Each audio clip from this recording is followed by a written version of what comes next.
রাজনীতিতে নতুন মেরুকরণ দেখছি। আমরা দেখছি যে সাম্প্রতিক সময়ে জামাত একটা সময় আপনাদের সাথে যুগপৎ আন্দোলনে শরিক ছিল, জামাত বিভিন্ন রকম মন্তব্য করছে যেটা বিএনপির দিকেই ছুড়ে দেয়া হচ্ছে। বিভিন্ন রকম চাঁদাবাজি থেকে শুরু করে দখলদারিত্বের অভিযোগ আমরা জামাতের দিক থেকে শুনছি। পাশাপাশি আবার বিএনপিরও কোনো নেতা জামাতকে কটাক্ষ করে মন্তব্য করছে। জামাত বিএনপি কি মুখোমুখি দাঁড়িয়ে গেছে কিনা? আমি ব্যক্তিগতভাবে মনে করি যে এই বিষয়গুলো এখনই সিদ্ধান্ত নেওয়ার সময় আসেনি। জামাতের সঙ্গে মুখোমুখি হওয়ার তো আমাদের কোনো প্রয়োজন নেই বা সে অবস্থা তৈরি হয়নি। জামাতের রাজনীতি করছে, সে যেটা মনে করছে, যেটা তাদের বললে রাজনীতি যেটা লাভবান হবে তারা সেটা বলছে। আমরা আমাদের দিক থেকে যেটা লাভবান হবো মনে করছি আমরা সেটা বলছি আমাদের মধ্যে। তবে জামাতের যে সমস্ত বক্তব্য আমিও শুনছি আর কি, আমার এই জায়গাটাতে তাদের আরো সতর্ক হওয়া উচিত বলে আমার মনে হয়। ওই কথাগুলো বলে আজকে একটা পরিস্থিতি সৃষ্টি করা হয়েছে যেখানে পাল্টা আপনার বক্তব্য আসছে। জামাতের এই বক্তব্যগুলোর পরিপ্রেক্ষিতে কিন্তু আমাদের কিছু নেতা হয়তো পাল্টা বক্তব্য দিচ্ছেন, কিন্তু আমি মনে করি জামাতের সঙ্গে আপাতত আমাদের কোনো রকমের সেই মুখোমুখি কোনো অবস্থার প্রশ্নই ওঠে না।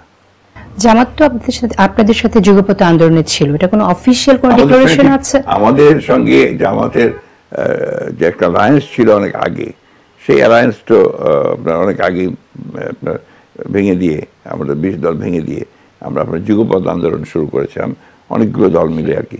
হ্যাঁ, সেখানে জামাতের মতো আন্দোলন করেছে, আমরা আমাদের মতো আন্দোলন করেছি। প্রত্যেকটা পার্টি তার নিজ প্ল্যাটফর্ম থেকে আলোচনা করেছে। তবে আনুষ্ঠানিকভাবে যে সমস্ত দলগুলোর সঙ্গে আমরা একসাথে করছিলাম সেটা জামাতের সঙ্গে আমাদের হয়নি। অনেকে মনে করেন যে জামাতকে মোকাবেলার জন্য আওয়ামী লীগের এক ধরনের পুনর্বাসন বা রাজনীতিতে থাকা দরকার, বিএনপি এমনটা ভাবে। এ বিষয়ে আপনি কি বলবেন? আমরা এমন কিছু ভাবি না। আওয়ামী লীগের পুনর্বাসনের ব্যাপারে আমাদের বক্তব্য আমরা খুব স্পষ্ট করেছি। আমরা চাই সেই সিদ্ধান্ত নেবে জনগণ। আমরা একটা রাজনৈতিক দল, আমরা সেই সিদ্ধান্ত আমরা মনে করি যে এটা আমাদের এখতিয়ার নয়। জনগণ সিদ্ধান্ত নেবে যে কোন দল রাজনীতি করবে, কোন দল রাজনীতি করবে না।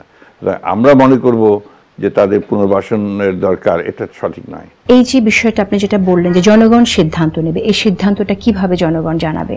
এটা সাধারণত এই ধরনের ঘটনাগুলোতে যেটা হয়, পার্লামেন্ট একটা সিদ্ধান্ত নেয়। কারণ আমাদের এখানে তো পার্লামেন্ট নেই, সুতরাং এই সিদ্ধান্ত নিতে হবে। আমরা মনে করি যে it should be decided by the parliament or all political parties to decide. এর মাঝামাঝি তার কোনো জায়গা নেই। কিন্তু এককভাবে বিএনপি এই সিদ্ধান্ত জানাবে না।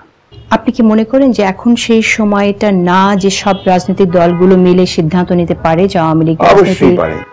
আমার মনে হয় যে বেশিরভাগ রাজনৈতিক দলই এই ব্যাপারে আলোচনা করলে একটা সিদ্ধান্তে পৌঁছতে পারবে। সবচেয়ে বড় ভুক্তভোগী তো আমরা।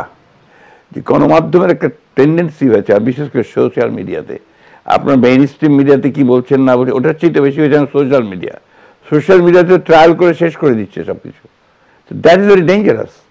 আপনার media trial for any political party or decision of the political party অথবা আপনার এই ব্যক্তির ব্যাপারে এটা সঠিক নয়। আমরা তো কখনোই এ কথা বলিনি যে আমরা আওয়ামী লীগ নির্বাচনে আসুক, এটা আমরা চাই, আমরা কখনোই বলিনি। হ্যাঁ, আমরা যে কথা স্পষ্ট করে বলছি সেটা হচ্ছে যে জনগণ সিদ্ধান্ত নেবে যে আওয়ামী লীগ নির্বাচনে আসবে কি আসবে না। এটাই প্রশ্নটা, যে নির্বাচনে যাওয়ার আগে কোন রকম জনগণের তো ভোট দেওয়ার কোনো সুযোগ এখানে নেই। সেক্ষেত্রে জনগণের মতটা সবাই জানবে। সমস্ত রাজনৈতিক দলগুলো সিদ্ধান্ত নেবে, রাজনৈতিক দলগুলোই তো জনগণকে রিপ্রেজেন্ট করে। আমরা কি আগামীতে তাহলে এরকম দেখতে পাবো যে সব রাজনৈতিক দল বসে সিদ্ধান্ত হচ্ছে?